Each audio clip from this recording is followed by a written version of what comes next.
There we go. All right, finally, we are officially starting. Hi there, and welcome to the Tuesday live show. For tonight's live show, it's going to be very special. I'm honored to have my friend Michael come on, and he's going to talk about reparations a little bit later on. Michael is in his house right now. And first, while we're getting ready for the Tuesday live show, we are going to take a minute to show a premiere of my friend's movie that's coming out. Actually, I mentioned it a couple times on some of these live shows. It's coming out in February 2020. I think the 16th is its first premiere in New York City, and we're going to go from there. And lucky me, I got invited to go, and I'm excited about it. The movie's about reparations, so just in time for very, very timely. Let's just say that much. And so what we're going to do is do a quick, he sent me this really cool longer version, I guess you could say, of the premiere. Everyone's seen a short version. I'm going to show it to you right now. So if you're there watching, please say hello. And I'm really excited. This is, and then we'll start a discussion afterwards, and I'll have Michael kind of taken over and I'll mostly, back off a little bit. But I can't thank everyone for being here. And if you know someone who would like to talk about reparations tonight, bring them on. So let's watch the video. It's a series of a bunch of videos, premieres, and we'll go from there. So let me just scroll down and see if I see anybody. Nails and Glitter, yay! Thanks for being here. Super to have you. We're gonna do the video, and hopefully we'll get some people coming out. So let me get this going, and then we will chat. I want to know what you think about this video. It's a premiere, and let me see. Hopefully you will like it like I do. All right, here it goes.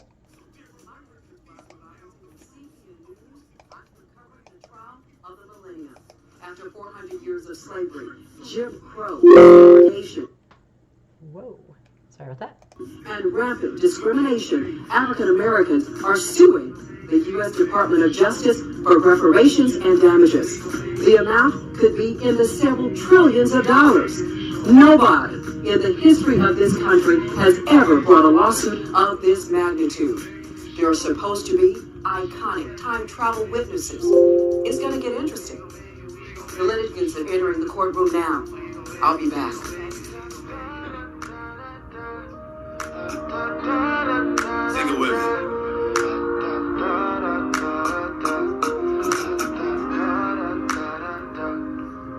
Yeah, it's the land of the spirit poor and the dollar rich.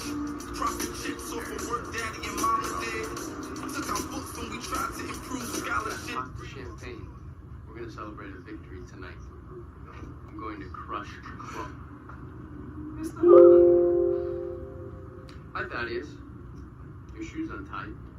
At least this time they're matching. That's funny. From a guy wearing a skinny leg suit like you. Real funny. Tell your gal not to speak to me. Her mother used to be the help for my family, and I was told never to fraternize with her. Look, she's a prominent position who just happened to save your father's life, and you don't talk to her that way. Next time you talk to anybody like that, you're gonna get crippled. Don't touch me. See you in court, Thaddeus. Grandfather clauses took our voice in their politics. So now I'm blindly loyal to a party, but I don't examine agendas to see if they are for me. But after years of lies, it's all the same words. Left wing or right wing still attached to the same bird. So now it's time to change up the manuscript. It's time to take flight from the landing strip. Break bread at the table of companionship. Put together all these pieces that we've managed with. Fellas, I'm aware of the altercation between the two of you outside of the courthouse. Now you muckers better get it together. You're supposed to be professional. Stop acting like unruly kids. Now if you don't get it together, I'm going to levy a fine against the both of you. Both of you. The likes of which Oprah Winfrey or Bill Gates will not be able to pay. Now do you feel me? Do you feel me? Yes, Your Honor. Yes, Your Honor.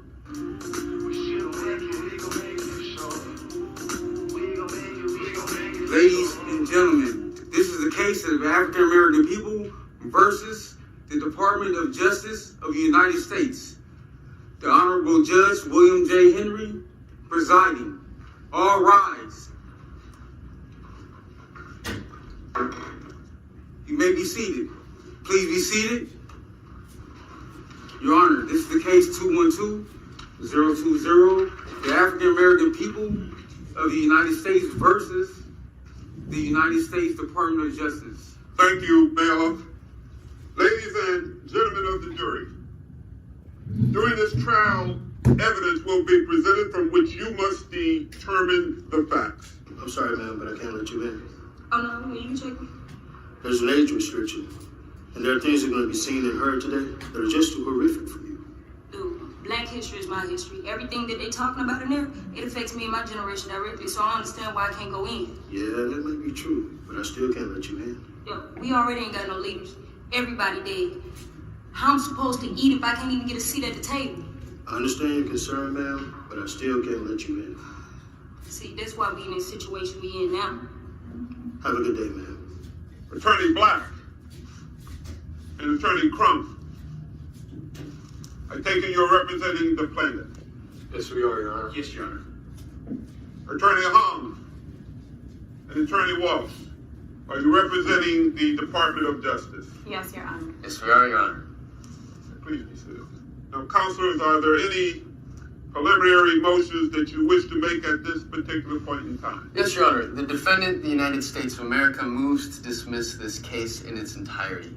No trial should occur. Attorney Crump, would you like to be heard with respect to this motion? I absolutely would, Your Honor. We completely object to this motion and wish to be heard. I can't say I'm surprised, Attorney Hung. Please proceed with your motion, and then we will hear from Attorney Crump. Thank you, Your Honor. So, Mr. Till, that was quite a story. I have a few questions. You are from up north, correct? Illinois? Yes, sir, I am. And you were very excited to go down to Money, Mississippi to see your Uncle Mose Wright. Is that correct? Yes, sir, I was. Now, didn't your mother tell you that the rules in the South were very different than the rules in the North? That there was a certain code of conduct that you had to follow while you were down there? Yes, sir, she did. I kind of understood. She did? And is it true that while you were down there, you were showing a picture of you alongside white children? Yes. And that you were bragging. It wasn't like that. It wasn't like that. I wasn't bragging, Your Honor. Mr. Hung is now harassing the witness. Objection sustained. Let's cut to the...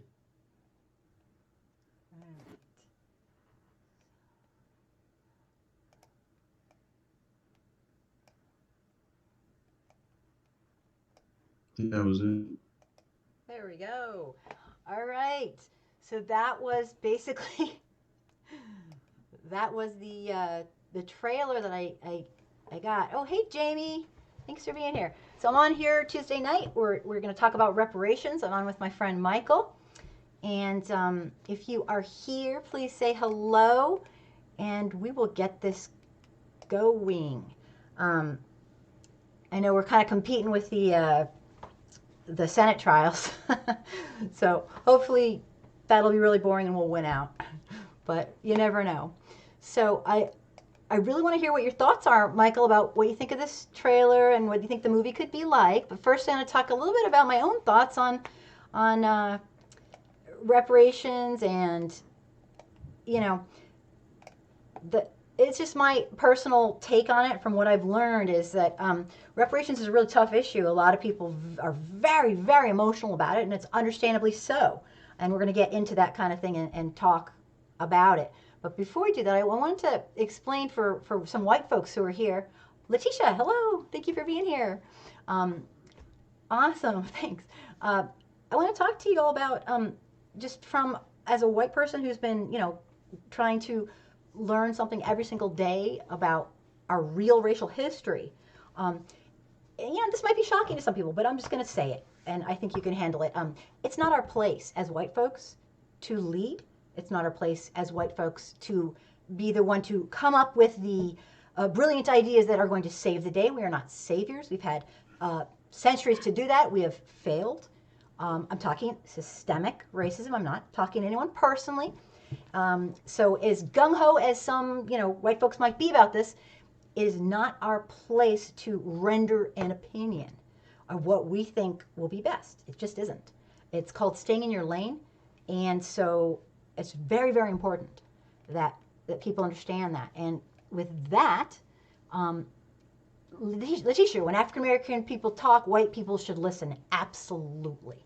And the reason why am I here doing this show, running it, is because I'm hosting this show, is because it's incredibly unfair. And I won't go on a rampage here, but I might. Sorry, Michael, you're going to be like, what?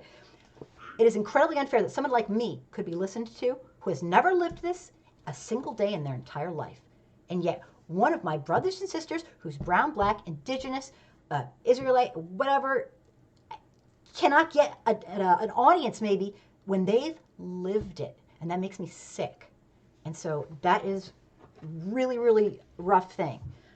I could keep going, but I will not. I want to thank Michael very much for being here. And what do you think of, can you just give me your thoughts on the trailer? My friend Chad is, he had an off-Broadway play, and he turned it into a movie, and he's trying to get people hyped about it a little bit. What did you think of the trailer? Is it too out there, or what do you think? Michael. Well, I think he just, that's probably where it's going to be heading to a court to fight for it, because people are going to challenge it. So it's going to have to go to that point. But, absolutely. The clip is kind of short, but I think that's where we're going to be headed with it. I think people need to understand what reparations are. It's not a handout. It's not like we asking for some government assistance or something. Reparations are just compensation for injury or damage caused. And in this situation, it's damage caused by the government. And a lot of people don't know that our government has already paid out reparations to specific groups. A period of time, like a history of reparations paid out. But black people or the descendants of slaves haven't received any. So when an argument come up, people need to be cognizant that this has already happened. We just never received ours. Mm-hmm. So. Mm-hmm. And one thing that, I wanted to ask you about the movie. Do you think, would you go see it? Or what do you think about the whole time travel witnesses? I think it might be trying to teach people who don't know our whitewashed history, trying to teach them that you think everything just was, rosy and happy, at emancipation. Are you kidding me? That's when the whole second tier of barbaric crimes against humanity started, but most of us white folks don't know a thing about it. So I think that's the whole thing they're trying to get at, but you think it's a little out there, or you think it'll work, or what? Well, you gotta understand, if someone was misled or deceived about history and about facts of history, and then their parents or whoever was deceived or misled or wasn't taught as well, they're not going to know either. So when we come trying to teach this information, they're going to take offense and they're going to think that we're just lying and crying wolf or whatever the case may be. But in my opinion, as an individual, as an adult, as a humane person, you should want to learn more without somebody else wanting or to motivate. You should just want to do that, because there's no way no human being in this country can just look and say they don't know nothing about the history or racism, whatever. Not anymore, so that right there would inspire me to want to look beyond what I was taught, because I wouldn't solely rely on nobody else, no way. So I think it's all upon the individual in the end of the day. So whatever you put out in the universe or fail to do in the universe, it's a reflection of yourself. So that's pretty much my motivation to move forward. And I think people need to be focusing on how to make themselves better And I think when you do that, it's going to have a ripple effect, and you're going to care for others. Yeah, well, that's awesome. I definitely will definitely get into this a little more in depth. But the rough part is, after you've been lied to by school, lied to by your parents, you really do psychologically stick to what you think you knew, and you have to kind of reinvent yourself. And it's a little bit of a painful process, but it's something that we are able to do as humans, and it's something we need to do, because until we learn to talk about this subject in a group setting and not get so, defensive and stuff, nothing's going to change. And what a lot of white folks don't know is that systemic racism is not good for us either. We just don't quite get it yet. We're very, very behind in our ignorance. So, I love this guy. I see what he's trying to do with his movie, and I can't wait to see it. I hope it's just, again, I hope it's amazing. I don't know. We're at a very, very, you don't need me to tell you, we're at a very, very, pivotal time in our history with, but, what's really cool is, I was going to talk a little bit later about some of the fact that it's been brought up in the actual 2020 campaign. But first, can I ask you, Michael, for folks who just, reparations is kind of a new word to a lot of white folks, I have to say. Can you explain some of the myths around it, and what people think it is versus what it really is? Talk about the definition, Like I said earlier, yeah. Reparations is compensations paid out for damages or injuries caused, and in this case, it's the government's negligence when it comes to our ancestors and the descendants of the ancestors. And I think that people should research and realize that reparations has been paid off already. Before one get upset or challenge us for what's owed and what's been promised and what's been said and written into law, but taken out of law. These things were already said to be. We just following up on it. And I think if people did their research and saw the pattern in the history of government actually paying out reparations, they would kind of understand where we come from with it. And after you see that this is true and that this is there, and if you continue to challenge it or be adverse, it just shows what you represent and what kind of person you are. So you have the opportunity to see it. It's there, and there's a history of it. There's also links and a few things to show you these events to where the government has paid out these reparations over time. So what? And it's been in the billions. Yeah. So I guess what you're trying. I'm just gonna paraphrase for a second. What's really important to know is exactly what Michael's saying. Is it might be new to us, like reparations. What's that? But it's not a new thing. It's just new to us, who might not know about it. White folks mostly, who, not all, but many, who reparations have been huge throughout our history. And I know you'll probably speak to that a little bit. Do you want to kind of talk a little bit, if you don't mind, about some of the things that have been done in the past, and it's not a new topic. I actually got a few stats on it. In 1990, the United States paid 1.6 billion or 20,000 each to the Japanese Americans. In 1986, the U.S. paid 32 million to the Ottawas of Michigan, a native tribe, a treaty. In 1985, they paid 31 million to the Chippewas of Wisconsin. In 85, they also paid 12 million to the Seminoles of Florida. In 1985, they paid 105 million to the Sioux of South Dakota. In 1990, they paid 81 million to the Klamaths of Oregon. In 1971, they paid 1 billion to the Alaskan Natives. And in 1952, well, that was Germany. And basically, in 2016 or 17, the JUST Act, the most recent one, which is reparations, is just disguised, was put into law and signed by Donald Trump in 2018 to pay out reparations to the remaining survivors of the Holocaust. And so there is a history of reparations played out by the U.S. government to natives, Japanese, and Holocaust victims, but none to blacks. So that's stuff people need to like research and find out, and the evidence is there. Right, and you know, it's really a slap in the face. I mean, I can't speak for anybody but my own self, but my God, I honestly, I don't like to compare atrocities because crime against humanity at a certain point is a crime against humanity.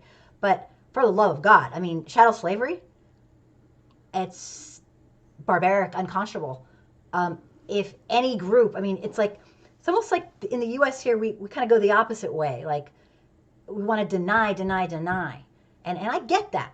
And we do a great job of denying it. But now that we have a man in office who is an overt racist, the American people in general, you cannot pretend you don't know. You can't pretend. It's so overt and so obvious. So, I mean, I don't know what to say. Like, right, a lot of Jewish folks got it. The Japanese in the internment camps got it. Probably not enough. I mean, their lives were destroyed. But when you think of chattel slavery and you think of the aftermath of black codes, sundown towns, God, segregation, I could literally go on and on for 10 minutes naming things of any group. I don't get it. It's some sort of crazy hatred thing we got going, and I don't get it, and it's incredibly unfair. Let me take a couple. And it has, and the thing that when it comes to us, it hasn't ended. It's still going on. Right. Still perpetuated. Exactly. So it's not like it's ended or it's been some gap in time. They still perpetuate systemic racism, the effects and ideas of that. It's still here to this day. So pretending like you don't see it, but my whole thing is that if you don't care beforehand and you quiet, don't care once the movement starts and people start speaking out about it. Remain in that quiet zone over there, because otherwise it's just gonna expose what really represent. Expose so, what? I didn't quite hear you. Sorry, Michael. Expose what they represent and what they really believe in. Because if it takes for somebody speaking out for what's right, if you triggered by somebody doing what's right, that means that you support what's wrong. Period. Yep. And if you're triggered by our real history, I mean, no one's saying that we can't have a reaction to like, wow, we didn't know that. But you got to take each piece of information and digest it. As a white person, you digest it. You give yourself some time, think about it, and get it to work for you, because this is our real history. We're all learning our real history now, and it is not going to be it's not a pretty thing. But denying it, it's cruel. It's just plain cruel. And it makes us look like friggin' fools and really, really inhumane. And this isn't about being saviors. This is about being aware of our own racial history, which technically, if we could separate ourselves, no one is saying that white folks did this living right now, but we are profiting and benefiting from every last minute from systemic racism today, yesterday, the year before, and 100 years before. And so it is our responsibility as people who did this to support some sort of ending. It must be dismantled. It's not going to dismantle on its own. So you want me to take some questions? I get on a little rampage. Can I maybe ask a couple comments? Letitia, can blacks get their own homeland after reparations in the U.S. of America? Yeah, I mean, what do you think of, I've heard, that's definitely a point that I've heard many times before. And I don't want to speak for Letitia, but I'll tell you, a lot of my friends have said, you know what? We're done. We are done, because it has been so long. How long does a group of people have to wait to just not get more than everyone else, just to get equity, liberty, and justice for all in a nation that we did this? So, I don't know, do you want to speak to that at all, Michael? Because that's kind of... Well, you got see the issue is If you don't, it's we're going to be challenged. We're going to be challenged on both levels. We're going to be challenged by the people on the ground, and we're going to be challenged by the people with the power to make a difference.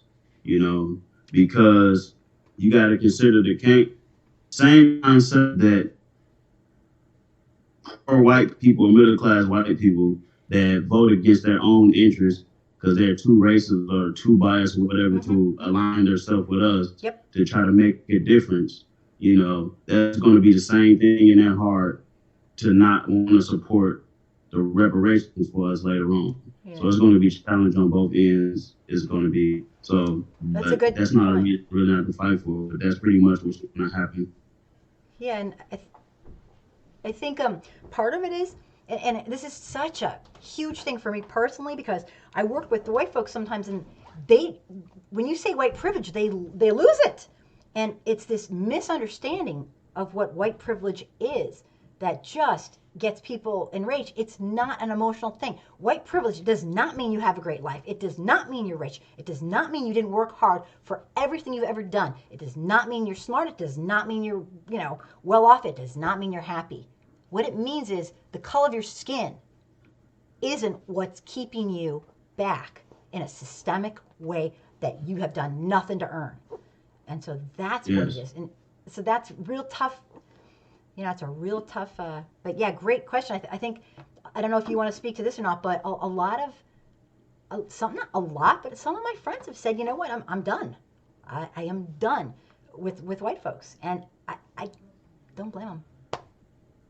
I really don't. Yeah, and I just wanted to touch base. I read a question or a suggestion. Letitia said about our own nation, our own flag and police. Yeah. Black Wall Street was the closest thing we had to our own, and they destroyed that. Yep. So I think in order for us to get to that point to where you saying with our own everything, we're probably gonna have to be back in the motherland because they've already shown how far they go, and they ain't letting us get to the next level nowhere. And with the election of Obama and the aftermath of it, you can't underestimate them. So I think in order for us to get to that point of our own government and all that, it's going to have to be motherland, which is Africa.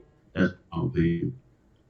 Yeah. No, what you're saying makes sense because what we did, Black Wall Street is a fantastic example, but there are other examples too. That's just a very famous one because of the horror, the horror. Yeah. We as a nation, we got some serious growing up to do. We've done some really sick shit, and I'm just being real. I'm not, it's like, and part of the problem also, Michael, and I know we've discussed this, is that, it's like a spouse who smacks their partner in the face and says, "Forgive me." We're still doing it. The wealthiest elites and the people in charge, and the not so wealthiest white people in the masses are still supporting systemic racism. How do I know this? Because we still have it. It's not dismantled. So, it's like, talk about, we can say sorry all we want, but we're still doing it. So, anyway, I'll take another question. Thank you, Alicia. That was a really good topic to bring up. Jamie, no reparations for black people or Mexican people. Mexicans were lynched and over 5,000 Mexicans massacred in South. Oh, yeah, that's a whole, this nation has been the picture of denial. You look up denial in the dictionary and it says the United States of America. We have really dropped the ball, and we are not the leaders. We might talk about how great we are, but it's talk. Until we walk the walk, live it, and face what we've done, we might think we're rich, as a nation, but as a moral nation, right now, we are pathetic because we won't even admit what we've done. And again, it's system. I'm not saying you, white person, the thing is, like, I always say this, and I'm sure you've heard me say this, Michael, it's like, just because you didn't build the pool doesn't mean you watch people freaking drown in it. Just because you didn't shove the people in doesn't mean you go, not my problem. It is our problem once we are here, born into this, and we see that, wait, this isn't liberty and justice for all. Study a few things, and then you want to study the next thing and the next thing. And pretty soon you're like, my God, I've been lied to. So it's intense, but it has to take place. Here, let me read. Jamie, yeah, absolutely. Dave, whoa, it's scrolling up there. Sorry about that. Got a bunch of good comments. I think African Americans, Mexican Americans who had their land taken, and Native Americans deserve reparations. Yeah. I mean, it's kind of strange that, I mean, it's beyond strange. And I have a few ideas why, but I won't say. Thanks, Dave. Letitia, I dispute one thing. The natives were black and did get reparations, but that's our real history. We were the natives, right? And that's a strange part of it, because there's a little mishmash of misunderstanding historically might be what you're talking about, Letitia, and absolutely. I've been trying to get an expert on for our show, but the natives that were here, many believed were the actual original people were black. So, and of course, some were dragged over and forced into a non-human status, but there were people here, and a lot of the DNA is starting to kind of speak to, I think with the Human Genome Project being, such a big scientific thing going on, we're learning a lot about our real racial history. So yeah, I think I don't want to misrepresent you, and Dave, but the folks in the Senate, like Mitch McConnell, who once told a reporter, we don't need reparations because America elected an African-American president. Great point, Dave. That speaks to absolutely, one of the 10 things, the most ignorant things a white person can say, which is to believe that we're in a post-racial era because we had a black president. It's just the stats don't line up. The information doesn't line up. Have you heard that over and over before, Michael? That kind of just, misunderstanding. Yeah. It's a lot of, you got to understand, if you deny a problem doesn't exist, you don't have to do anything. And as far as people like Mitch McConnell, it's so important that we focus on the people that are next to us. I try to say that to people because these are the people that vote to keep people like that in office. So while we look at them like Mitch McConnell, oh, you bad man, oh, Trump, you this person that's sitting right here pretending like they care, being deceptive, they the ones who vote and keep them in office to keep all of us down here. So I'm going to look at them first and see who they are, make sure I expose them. Then I'm going to go to that issue, because that's a connection right there. And a lot of people, they be naive to that, because a lot of the times people use this line, it's not about race or this, it's about money, power, blah, blah. But you got to remember who keep them officials in office that use these guys for puppets. And these people right here who vote against their own interests, vote and keep them in their positions to keep the rich calling all the shots. So you got to realize that we got to focus on the people down here who doing that to keep them there, because they can't just be there for nothing. They got to go through a process to get to that point. And that's why I focus on the people down bottom first to make sure that they got their mind and heart in the right place, because a lot of them don't. Yeah, absolutely great points. When Mitch McConnell said that, I was appalled, because that is an incredibly ignorant thing to say. That's a classic cliche denial. It's an ahistorical perspective of something that's part of history. It's uneducated, quite frankly. And for him to say that, I was like, oh my God. And I'm not like an academic snob by any means, but I'm sorry. What can I say? I believe that if we're going to have people elected to office, they should minimally know our own racial history. Just minimally. I don't know. Maybe my expectations are too high, but so yeah, great point, Dave. It's just our history, but even our senators and congresspeople don't know it. And not everybody, but enough. And I like the point you made, Michael, on you can point fingers and Trump this and Trump that, but the man got elected somehow. It's like Just saying. it's just crazy, man. It's crazy that these people down and they basically sacrifice themselves just to spite their neighbor type thing, and it's crazy. You vote against your own interest. Yep. That's crazy, man. That you that selfish and hateful that you would basically stab yourself through the heart and make sure the blade long enough to touch somebody else. That's foolish. That's basically what they do.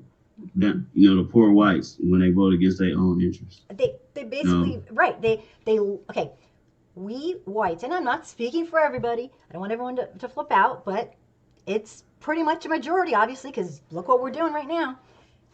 We love our white supremacy so much, we are willing to go against our own best economic interest because we just gotta have it. Because you know what? People like Mitch and people like Trump, they just get us. They just get us, and we like that. But talk about false economy, my God. If it's not going to come from the top down, that's for sure, Michael. And so it's people like us that we've got to educate these people. We've got to. Let me just back it up here. Great points, everybody. Let me see here. Dave, coming from the same senator who went right. Okay, coming from the same senator who once said that his greatest goal for America is to make Obama a one-term president. Yeah, the guy's got some serious issues. That's all I can say. Letitia says, our own nation, own police, and own flag.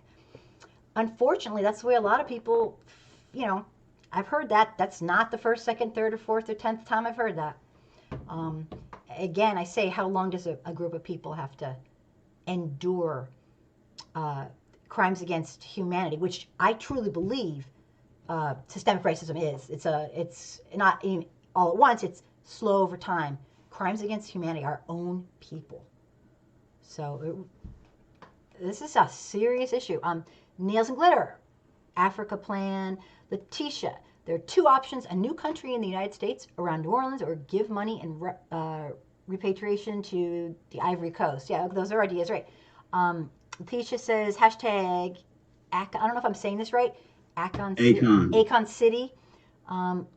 Thanks, Michael. Letitia, do African Americans voting for mass immigration help our interests? Do you want to take that? I can definitely. Do you want to answer to that, or I can read it? Yeah, I can answer it. Just that's a tough one because immigration on a level where it's legit or not, because if it's legit, then they probably can vote, which helps bring more people together to vote for the right people. But if they illegal, probably they just gonna be in just to get opportunities. See, the thing is, I'm not anti-immigration on either level because the way everything was founded was done in such a dirty and immoral way. I can't be the one who say who right or wrong, and I don't want to be associated with the people who originally did all the wrongdoing, because that's what I sound like, condemning the immigrants when these people did it themselves. Right. So I'm definitely not going to go that route. But I think that if they got opportunities to vote, it help us in a way because it's more power, since the poor white people can't do it. You know what I'm saying? Because they too racist. But so that's where I'm at on that issue. Very good point. Yeah.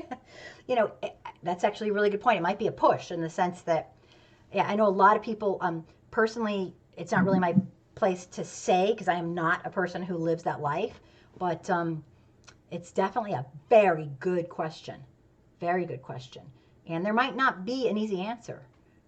Charles, welcome to the show. Come on, Black Lives Matter only protested in Democratic-run cities. Many of our cities had a black mayor. So Charles, I personally am not, I read your words, I get what you're saying, and I'm not sure what your point is. So maybe elaborate. Do you want to speak to that? Because I'm not sure. Can you see his comment? I don't get it. You might know what he's saying more than I don't want to speak for him. I'm not sure what he's trying to say. Yeah, so no clue. No clue. Okay, so elaborate because we're not sure what you mean. I want to. Baltimore has a serious racism, Trump. Keep it coming. We'll I promise to get back to you. I'm just not sure what you mean exactly. Serious racism? It's a question mark. I just elaborate, and we're going to move on. But tell me, just spit it out. Blacks not happy in a democratic city. There we go. Well, part of the problem is, and I don't. Do you want to speak to this? Because I can jump in. I think see what he's getting at. Well, I think the thing we need to realize, our people, we need to be cognizant of the bigger picture. A lot of people get offended because I use the phrase white people. White supremacy was founded by white people.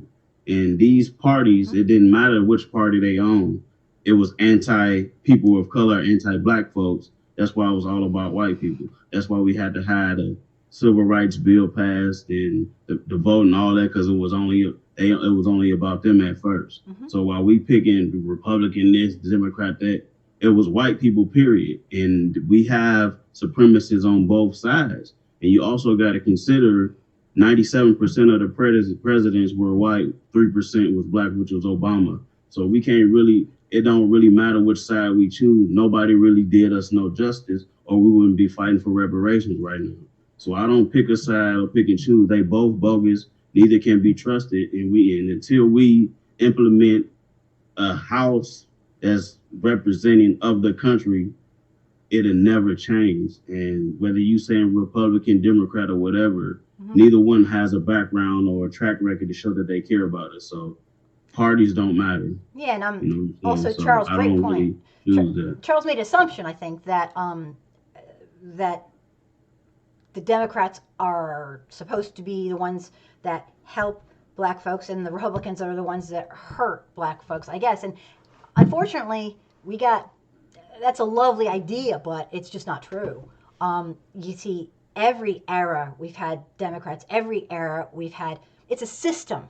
It's not one person, it's a system. The system is run by, the culture of white supremacy. So one person here, one person there isn't. And I want to just say something, for example, because Bill Clinton was a Democrat, and a lot of people don't know. Mass incarceration, he played a part in it, of one of the bills he passed as president. The Clintons basically a big contribution to mass incarceration. So that's just one thing to let y'all know, that the Democrats, they ain't really for us. And basically Reagan and Trump, now them Republicans, they ain't for us. So people need to recognize what they choosing and what they supporting. Okay. Right, and yeah, of course, and how do you know that's true? Well, look where we are. We still have rampant systemic racism. Segregation in America is pre-64. That's pathetic. And still, 3 out of every 4 white people do not have a single friend who's close friend who's not white. We are not getting each other. We are not hearing each other, and that's one of the reasons I like doing this stuff. We gotta white folks gotta step to the plate and talk it out. And thank you, Charles, for explaining. I wasn't quite sure. I got you now. It's a really tough thing. I think a lot of white folks think, and I'm not saying you do, Charles, that, the Democrats are supposed to be helping. No, we're all one people. We're all supposed to be helping. When we see something wrong, we're not supposed to. I mean, like I always say, I don't want to go off on a rampage. Do you teach your kids to walk by someone who needs them and just being like, well, not my business. I don't. No, I'd be ashamed of my kids. Well, we got a problem in America. It's called systemic racism. It's called economic inequality. Impacts non-white folks more than others. We have a justice system that is, I don't want to name everything, but I will if I have to. So it's time for white folks to step up to the plate and realize that these are our people, okay? But great, Michael, you definitely have some, but yeah, it's a toughie. I'm an independent. I'm not a Democrat. I gotta answer a question because it's important. I'm gonna answer. Go ahead, yeah. Letitia asks about white people reproducing with the motivation to be racist. I was in a meeting years ago at a hip hop thing that we was dedicating to a producer that passed, and a white guy was present, and he said that one of the because everybody, just for the record, racism is inspired by insecurities, white insecurity of the white male. That's what racism is. So he said that white men fear extinction because we have the dominant gene. And so obviously if we make babies with a white woman, the black gene is dominant, so it pretty much dominates the white gene. This is what he said to us. Oh, okay. I got you know what I'm saying? So in a way, to answer her question, absolutely, they reproduce to try to like stop themselves from being extinct. You know what I'm saying? Because dude said that at random, and we never thought of nothing like that. And he came out, well, we fear extinction because the black gene is dominant. He said this right out at the open discussion. So absolutely, and that's a part of the motivation. And another thing, people don't realize that a lot white people, it's like programmed. They don't realize that they perpetuating the racism. You know what I'm saying? It's very covert, yeah. But they don't realize it, because what's happening is, if you taught this, just like if you taught the ABCs all our life, and we found out that it's an alphabet after Z, a lot of us gonna think that the person saying it is full of crap. Yeah, yeah. But the problem is, they have an opportunity to learn the truth if they listen and don't take stuff personal. The reason why we ain't making progression is because while we talk about our history and the effects of it, that white person that's failing to listen is taking it personal and thinking about their life, their struggles, and their hardship. And here we is talking about a whole system and a historic record, and you talking about your 20 to 30 years on Earth. That's the first problem that they need to escape from. You know what I'm saying? Because I'm going to tell every white person here right now, you're going to be the minority in 50 or 100 years from now. And if you raising kids with that same bias and racist mindset, they're going to be surrounded by a bunch of people of color, and they're going to be acting out those ignorant beliefs, and they're going to be doomed. So it's a disservice. If I was them, you better teach your kids the right way and tell them the truth so they can know how to adapt, because you ain't going to be able to be racist and you're outnumbered. So that's just for them to think right now, because it is going to be a reality, and it's already been scientifically proven.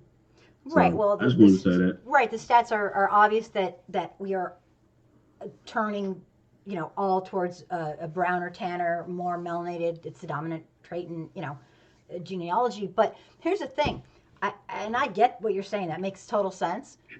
But I would hope that parents nowadays, I'm pretty tough on parents nowadays, would take it upon themselves just to not be abusive to your own children. I believe, maybe this is like I'm out there, it is truly, if you're a white mom or dad and you raise racist kids, you are doing your children, you are, as much as you might as well slap them and hit them and hurt them, because you are abusing them. You are making them, basically setting them up for a miserable life. Because I truly believe that being racist to that extent, like I'm not talking about implicit bias where you're kind of not aware. I'm talking raising racist children, the system of, it's a cycle. They say the cycle of poverty, the cycle of raising racist kids is a real thing. And when we do this to our kids, it's cruel. It's sick. It's abuse. And I just wanted to kind of add that in there. It's disgusting. If you really want what's best for your kids, you raise them to love all humans, because we are all humans. And we gotta Yeah. I don't know what question you on. Which one you on? Because somebody's. Yeah, sorry. I scrolled down here. Let me see. I'll jump over there. Letitia has some amazing questions and comments. She says, should we give incentives for white people to have kids outside of their race or not have kids at all? Personally, that's kind of, for me, okay, let me just explain something. And I'm not speaking for all white people. God knows. I'm not. But white folks won't listen to that anyway. Because, see, we truly are used to this. We are so entrenched in this culture of white is right that we would just laugh that off. Somebody tell us to do what? Now, see, we just don't get it. So we're not like, we won't even admit that systemic racism is this horrible, horrible institution that our country's founded on. And when I say we, for the most part, most white people are extremely unaware that we're not talking about them personally. We're talking about a system. So, like, that's too advanced, in my opinion. That's like, I mean, I see white folks who I explain race as human construct, and they look at me like I have 10 heads. So, in my opinion, just from my experience, we are not even close to that. But that's a good, did you want to jump in there, or should I just keep reading questions? What are your comments? What do you think, Michael? Well, touching base on that, what's destined to be will be, no matter what, and you can't try to obstruct it or whatever the case may be. All that, it don't matter. People are having mixed kids anyway at high numbers, and that's what I meant by scientifically proven. But one of the things I wanted to touch base on, one of the guys said, Mr. F.S. Black, he said that he said that when we prioritize other people's stuff, we push ourselves further back. I feel that I think we could kind of we can prioritize our stuff and support each other and move forward, but we don't want to be like that in which we are trying to escape. So I don't want to be moving forward and we get in these positions. Then we got Hispanics or whoever, other people of color trying to, be equal, and we neglect them because we don't want to repeat that cycle. So yes, I will prioritize us to move forward and be in the best positions in life, but I don't want to be that selfish person because I don't want that energy or that same kind of reputation. Well, that's what white people have done. That's what we've done. Why would you repeat? Because what happens is, brother, when you get into a habit of doing that, it can consume you, and we can easily forget. And before you know it, we doing that same stuff. Now, I don't think we go to the level of violence and killing people and all that, but that's not of our culture. That's not who we are. That's why they say we was like kings and queens, because of what we represented and came from. So, yeah. I absolutely get your point. And it's a balance. Maybe it's not one or the other, but yeah, I mean, it's a really tough, it's definitely something to talk about. Wow. Great comments. Yeah. Yeah, we're getting some great comments. Dang, I cannot thank you guys enough. This is called talking. I mean, this is real.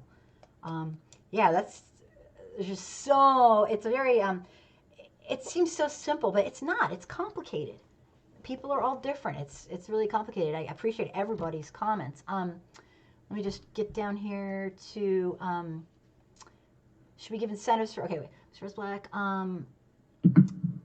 I'll just read Mr. F.S. Black's comment, because I don't know if everyone got to hear it. Personally, I think immigrants' interests have nothing to do with ours. Many of us in the Black community have put our others' issues before ours. Thus, our issues remain. And that was what you spoke to. And then Letitia says, so we'll teach whites to beneath people of color in the future, so the rightful genetically superior beings can take control in this new world. I'm not sure if that's like rhetorical question or she's actually asking that. It's a good thing to think about. Nails and glitter superiority is a myth, of course it is. It's a myth. It's a fantasy. It's a fantasy, and it's really quite a sickness, actually, at certain levels. I mean, for the love of God, if a person with a normal IQ, if the best thing they've ever done is be born white, I'm sorry, that's some scary. That's scary. They had nothing to do with it. It's the activation of melanin in your skin. It's not you. You did nothing. So that's called. It's almost pathological to me, and just my opinion. But I'm getting more jaded by the minute. But yeah, of course, it's a myth. And Mr. F.S. Black was responding to Letitia. Us in the Black community are in no position to give incentives to any other groups. We're the bottom of the rung of the racist ladder, and that is the system of white supremacy. I understand your point. I mean, I do. I get, and jump in if you want to. I'm just going to kind of get through some of these because I have lots of questions, and we're getting behind. People are really asking a lot of good stuff and making great comments, and that's what this is for, is for the people viewing and my friends and our friends to teach us as well. And I learn every single day from these kind of comments. If only I could scroll correctly. Nails and glitter. Thank you, Mr. F. Black. You always have amazing things to think about. Nails and glitter. America always needs an N-word. ICE is the new slave patrol. Black people are not in a position to protect immigrants. Right. We really are in a bad place right now, where we have a leader, supposedly, and I put that in quotes. We have a very, very sick man leading us, and he is really encouraging some real sick, inhumane behavior. So I never thought in my lifetime, I never thought we'd be here.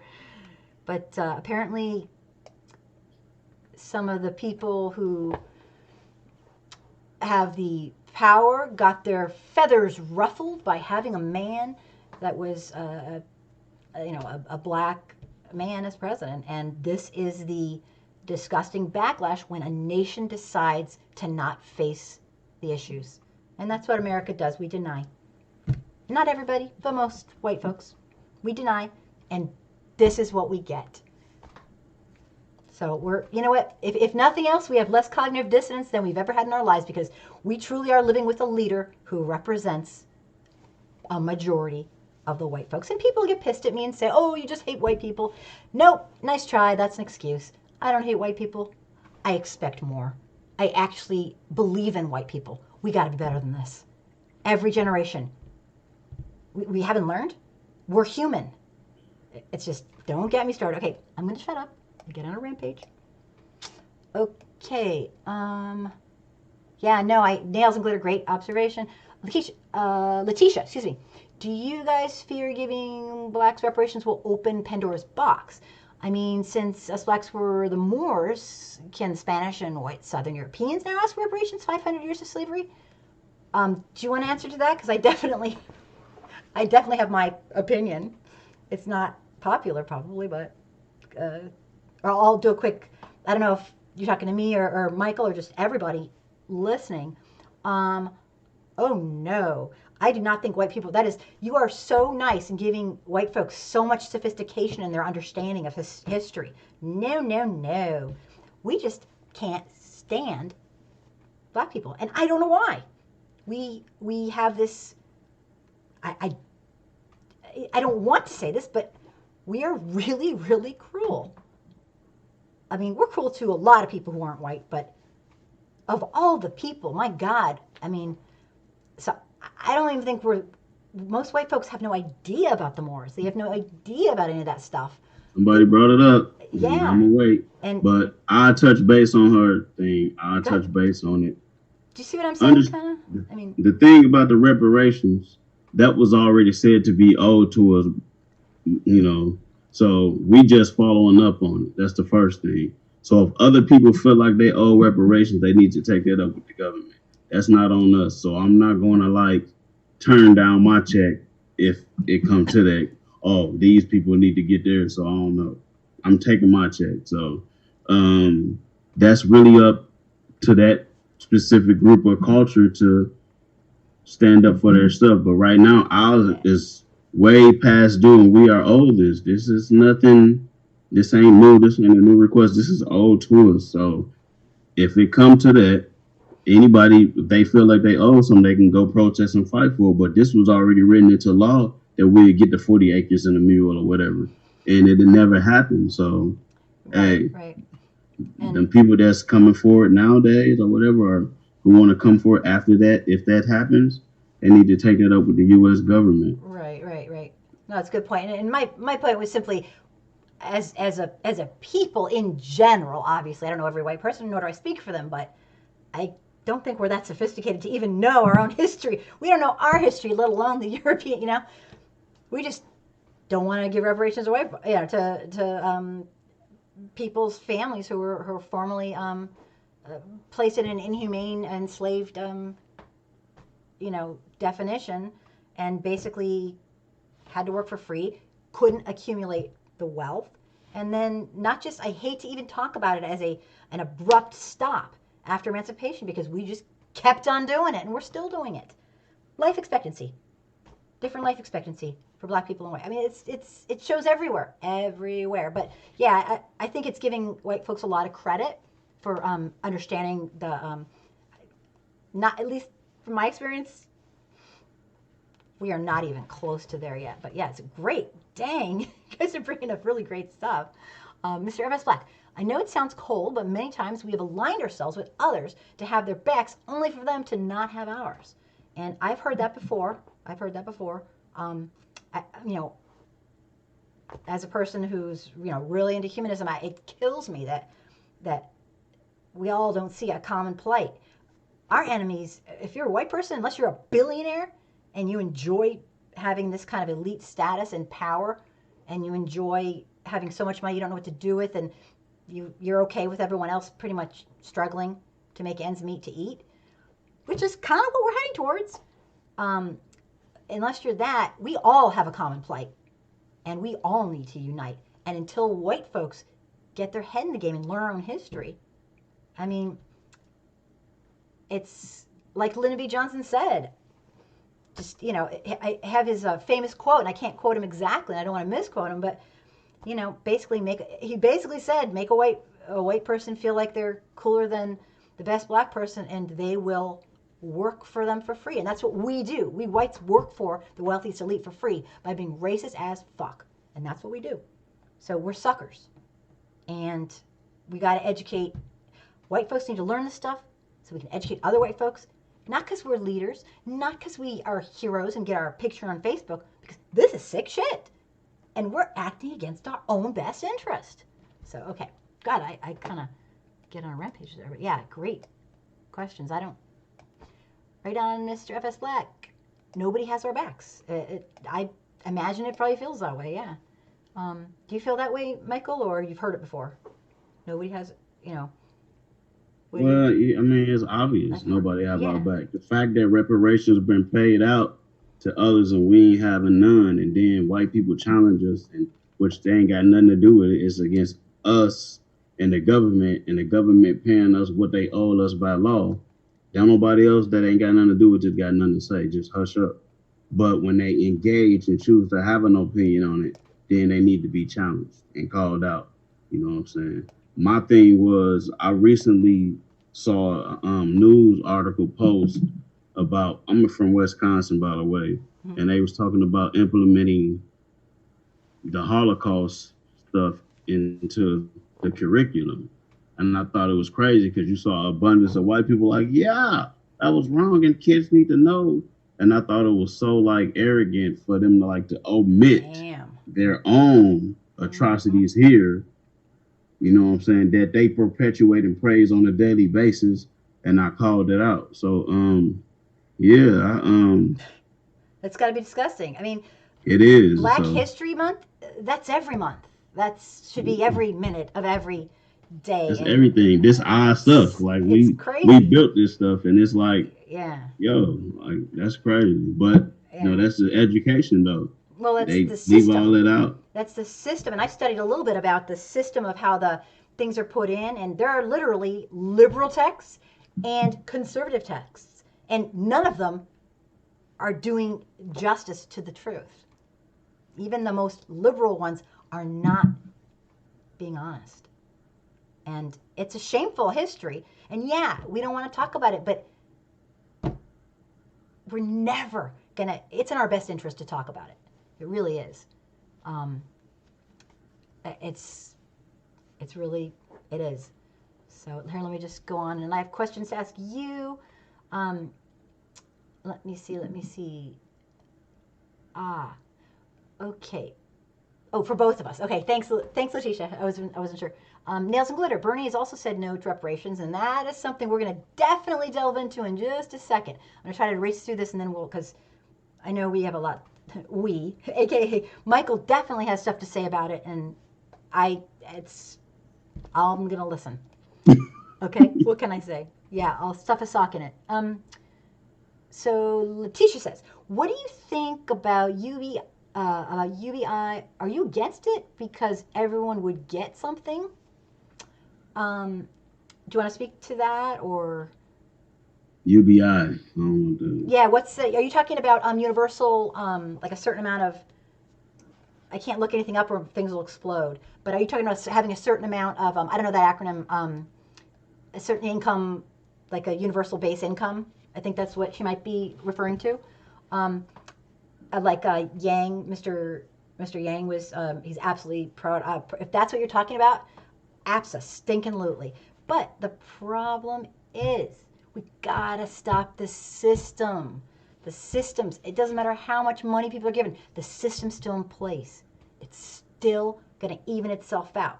You know, bread will be $10 a loaf instead of, we gotta, economically, the wealthy are getting wealthier and our middle class is disappearing in the last 50 years, my God.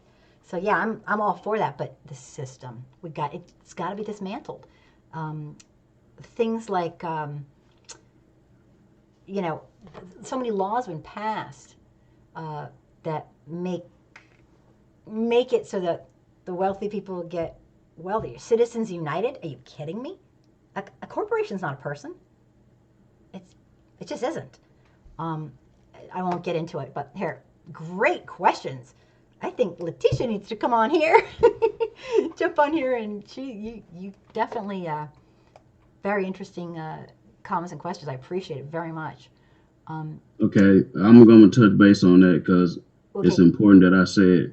First of all, I don't support Bernie Sanders, and it's going to incorporate answering the question about UBI because the candidate that I'm probably going to lean towards is going to be Yang, and it's primarily because he's different and he looked different, and I don't care about feelings.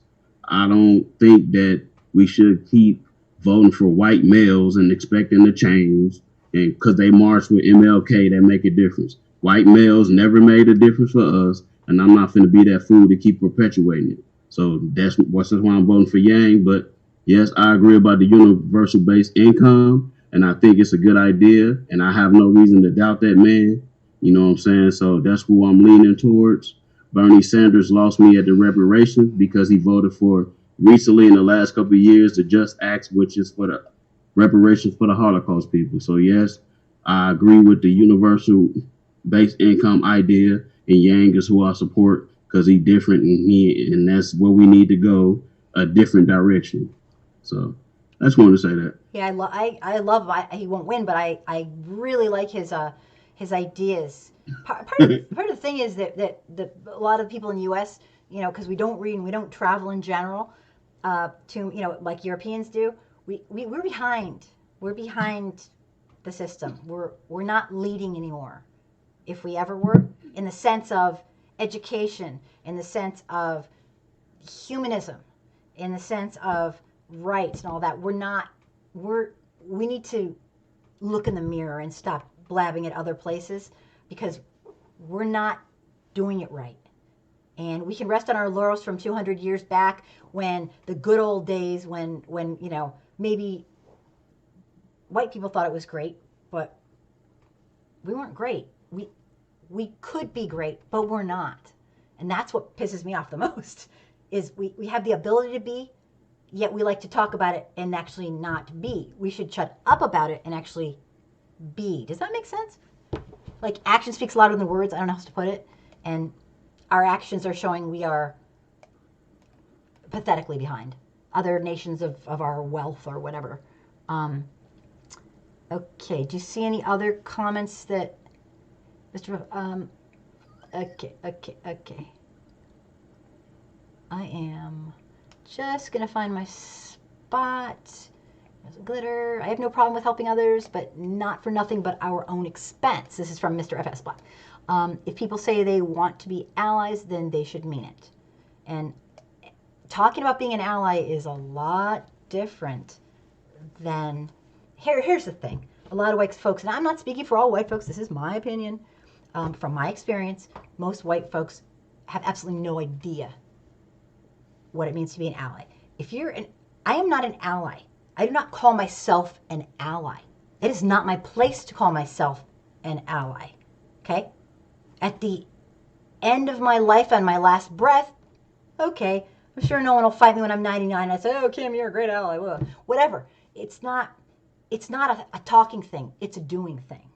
Does that make sense? It's not a picture. It's not a term. It's in my heart. It's a lifestyle, not something that you deem yourself. If someone says, oh, you're a really great ally, you can say, oh, thank you, that's nice. But you don't deem yourself an ally if you're white. I don't know how else to explain it. It's kind of drives me nuts, but it's we don't get credit for acting like human. How about humans? How's that?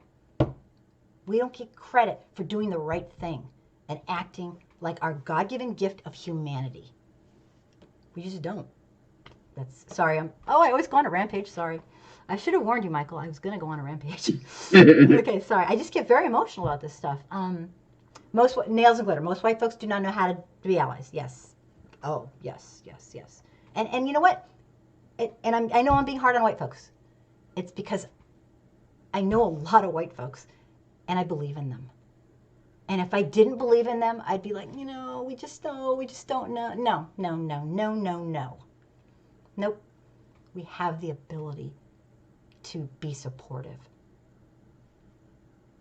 So let's do it. I mean, I don't know. The burn. Okay, let's jump over. I think we're probably ready right now. This is a tough thing, and I don't know if you guys want to get into this. I love that Marianne Williamson, a lot of people think, before if they might have known her, they thought, oh, she's a quack, she's this, she's that. And she might be a lot of things, but she did bring up and put it out there. She put out, she's not going to win. I don't think she's in the race anymore or whatever, but she put it out there. She got reparations on the table. My question is, it's on the table. She forced everybody to take a stand, and that was a really good thing, I thought. And some people took an interesting stand, like Bernie. I don't understand him. I don't get him. He's inconsistent. Do you want to speak to any of that anymore, or do you kind of think you got your point across? You gotta understand.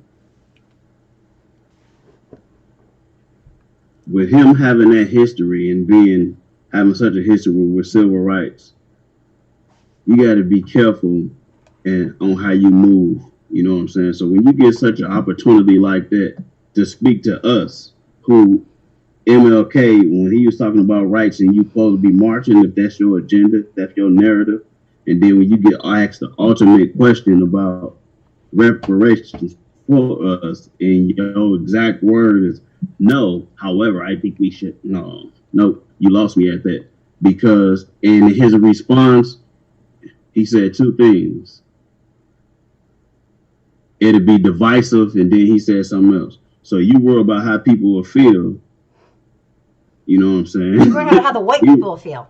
Yeah, he worry about how white people gonna feel about him doing the right thing. You know what I'm saying? Yeah. But when he voted for the Just Act, that ain't want none of that. Just right over. So yeah, I'm good on Bernie. Yeah, he did not explain himself. Yeah, that exactly. Exactly, Mr. FS Black. Like everybody studies saying, "Oh, Bernie, I'm looking like man." Yeah. He just basically slapped us in the face, man. You know what I'm saying? I'm good on you, bro. Straight up. So Mr. FS Black saying, I've given Bernie the side eye since his reparations comment. He showed his hand and revealed that all he's been telling the black community was just hot air. Mean what you say and say what you mean. Yeah, you can't. Wow. Yeah, we saw it. He said it, but then to top it off, he voted for the Just Act, which is reparations for the surviving Holocaust victims. The Holocaust didn't happen in the U.S. Oh, yeah, it's just, it just. It's a wrap.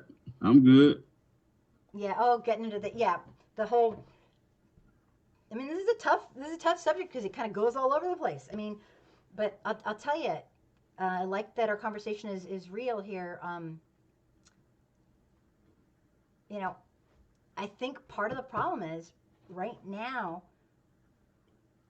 people are so political. They are worried about getting in, and I get that. They want to get in, but education. You can't sell your freaking soul to get in. I mean, I don't know. I mean, I have no answers, but it's definitely a good start is for us folks that don't know about this to jump on and talk about it.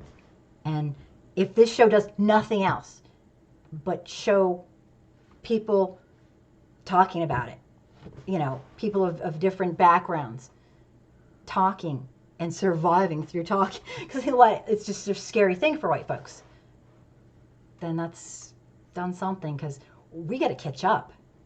White America is so behind. God, I don't even want to get into it, but so anyway, I was thrilled that Marianne Williamson put that on the table and forced the hands of many people who really, I think it could have easily snuck right by and not had that as an issue. Unfortunately, people like Bernie. Do you think that's what blew it for him, Michael? Or yeah, it's been said that people said it to him. They called him out on it, and they said that a lot of people kind of fell back on your reparations stance.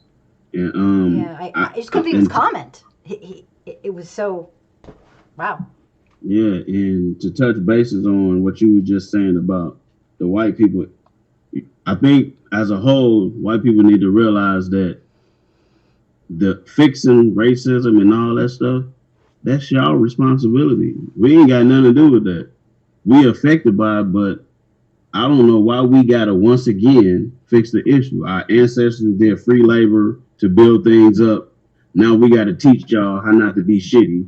Like, damn, at what point do white people as a whole learn something and do it on their own independently without us holding their hand? Exactly. Because if we hold y'all hand, y'all still don't want to fucking pay us for the work we doing. You didn't pay my ancestors, don't want to pay our reparations. Now we got to teach y'all how to be humane, and I'm pretty sure we ain't gonna be getting paid for that. Like, damn, like pretty the laziest people I've ever seen, yo, basically. Michael, you just said it all.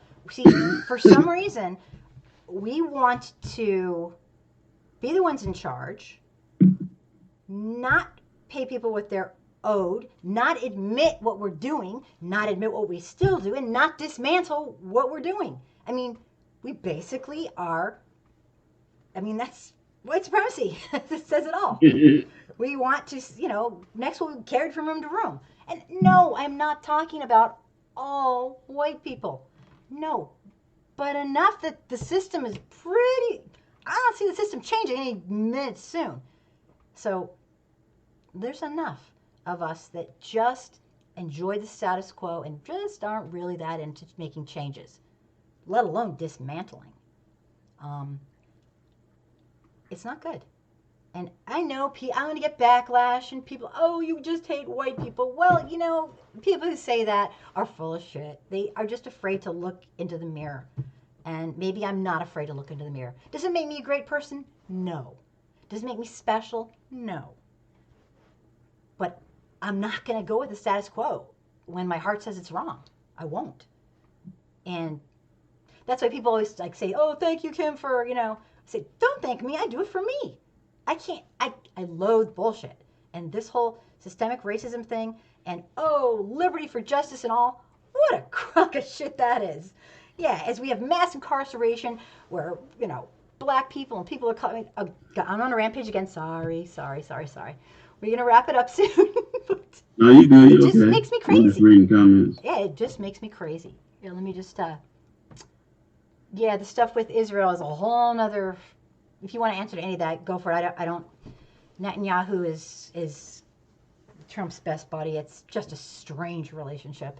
I have no clue. Well, I'll say something about it. In order for us to get to the point where significant change is going to happen and things like cutting ties with people and money and all that, it's going to have to be a significant change in the people that's in office.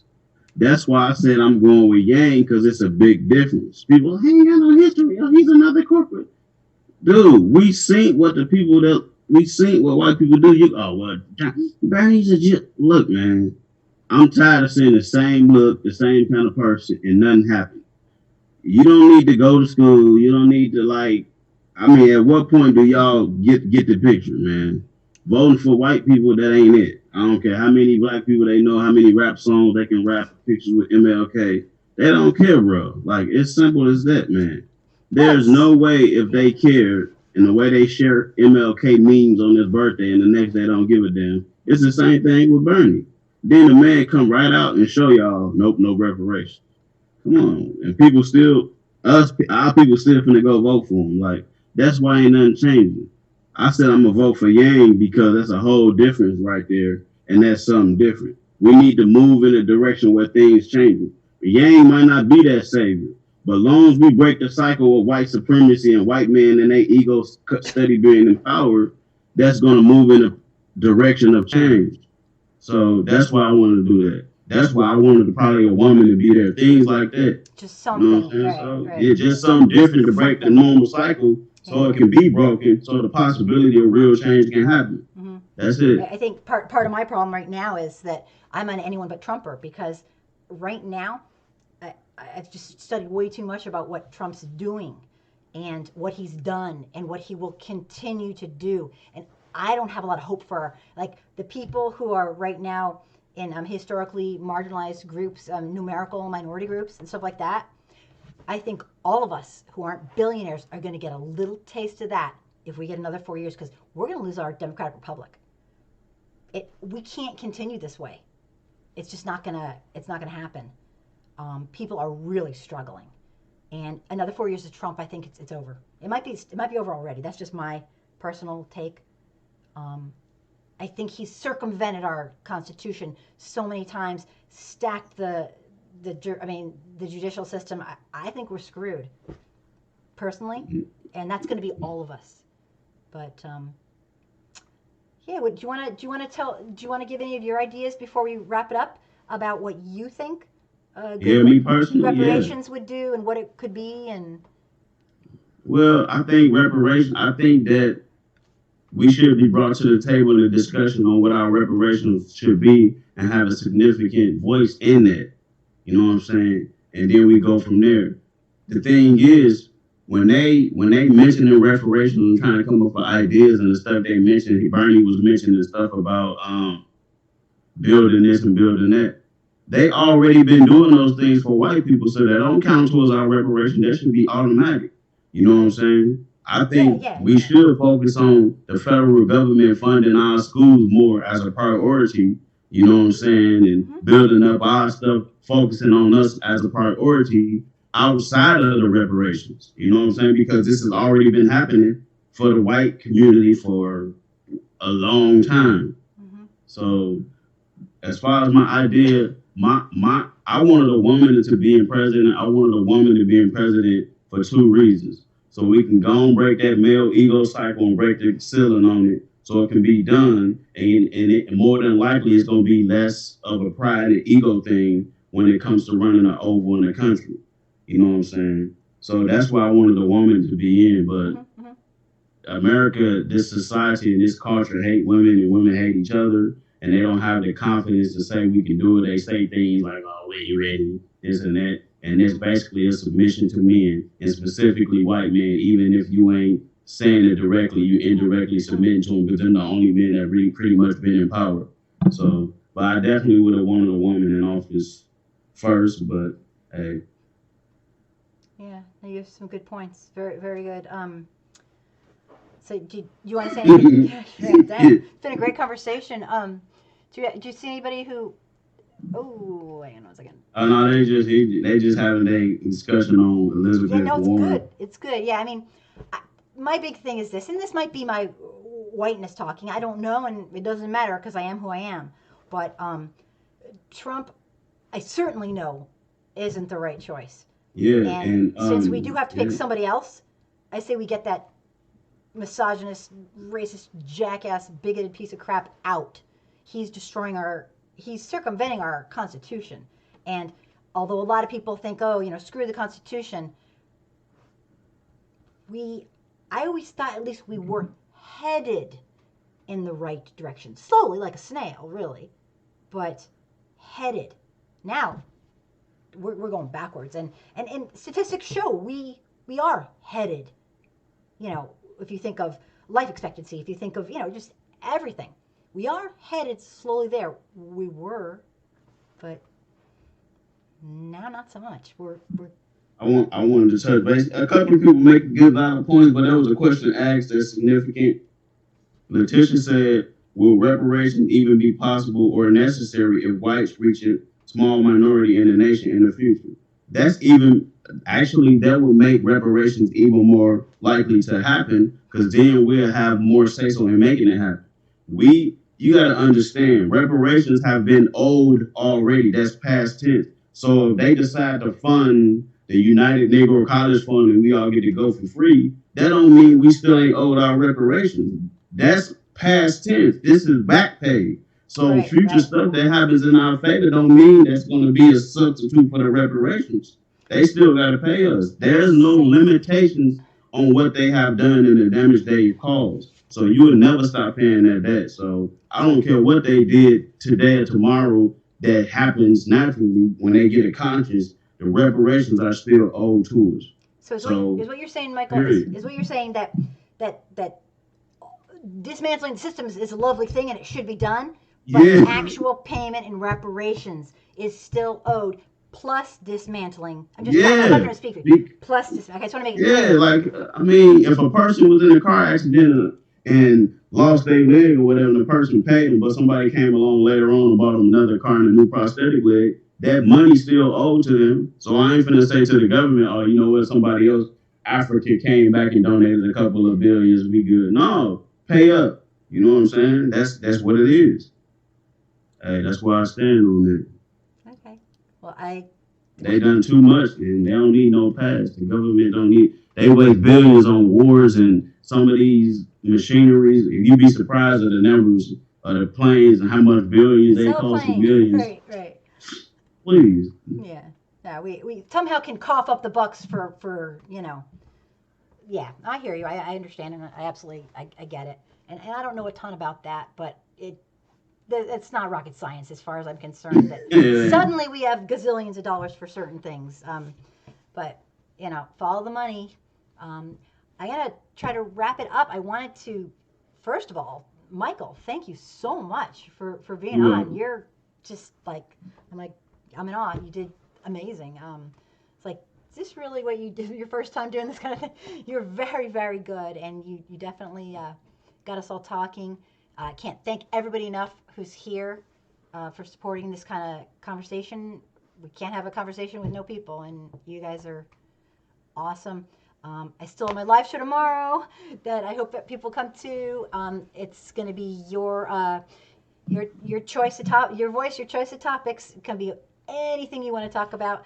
I'll have a couple things prepped in case people aren't sure what to talk about, but we got a lot to talk about. We have this insane impeachment trial going on and a bunch of other things that are slipping through the cracks, of course, while we're all watching this absolutely horrifically inhumane man run our government. Break the cycle. Right. I love it. Any last things you want to say? I hope you'll come back and do this again. You were fantastic. Really anytime I want to touch base with people and know how they feel. I like to hear perspective. I like to give perspective. My primary goal in the beginning is to give white people over here that's on the fence an understanding of their responsibility in this matter and how it's going to come back and affect them later. Absolutely. You know what I'm saying? And before we cut off, I just want something for the ones that's watching or in the future when they see this, a good thing I like to go by to show them so they can understand how racism can affect them. Okay, now I'm going to use the Second Amendment as an example. You can support the Second Amendment, but you don't know what cycle is supporting it as well. So if you out marching in the street protesting, no, don't take away my gun, my Second Amendment, just know that there's a cycle within that same crowd that you probably could have called out a challenge or did something to make a difference to make sure that irresponsible person don't have a gun. but you failed to do it because you just focused on you, and then you go shopping at Walmart, and then that crazy man come and shoot it up, and you affected now. Common That's the sense, same thing when it comes to sense. racism, how it's going to come back around. Got and it. maybe even your children. That's a great analogy. That's a great analogy. Bravo. Bravo. Great analogy. Yeah, you can keep watching yourself and keep watching yourself, and as the years slowly pass, it's coming back around for you. And because you've had this narrow, selfish view. I think that's kind of what you might be getting at, and I think it's absolutely true. There's a lot of issues. There's a lot of stuff, and it's all convoluted and it's all together. But all right, talking about it is a really good first step, and not just talking about it to people who look just like us, who pray just like us, and who talk just like us, and who live just it's not going to cut it. It's not going to cut it. So the comments, I don't know who Nels and Glitter was responding to that doesn't solve the problem. I don't know if she was responding. The gun thing, probably. I'm guessing. I don't know. I'm not sure. No, I think, because I said break the cycle. I don't know if she's talking. I don't know. Nails and Glitter, get on here. We don't. Yeah, I don't know. I wasn't sure either. I kind of assumed. That's funny. We both were trying to figure out what she was talking about. It's definitely the gun thing, because that was just an analogy I compared. So when it's recorded later on, white people can think like, because a lot of people don't care about things until they touch them or land on their front porch. You know what I'm saying? You made a good analogy. I get it. The gun thing is something that affects everybody. So I use that. Yep. Very good. And no, I gotcha. Maybe she'll tell us. No, Letitia's comment. Oh, okay. So we were both on these, but that's okay. Thank you so much. That's the bad part about not having a phone in. It's like, what? Okay. You should see how I am. Like, trying to, when I'm alone here, I'm like, But no, you guys are amazing. Seriously. This means the world to me. Thank you so much. And hopefully I'll see a lot of people back tomorrow night with a couple friends and comments about what you want to talk about. Thanks everybody for engaging. Yeah. Appreciate the interaction. Thank you. I love to come back and interact with you all as well. Oh no, it's okay, Nails and Glitter. You're awesome. No worries. You're great. All right. Good night, everybody. Have a great night, and thank you for this. Michael, you're awesome, and I'm going to definitely give you a buzz right now. Okay. Good night, everybody. Good night. Okay. Let me just see how I can turn this. Yeah, we good? Not yet. I never know how to get. I'm terrible. I just keep pressing buttons until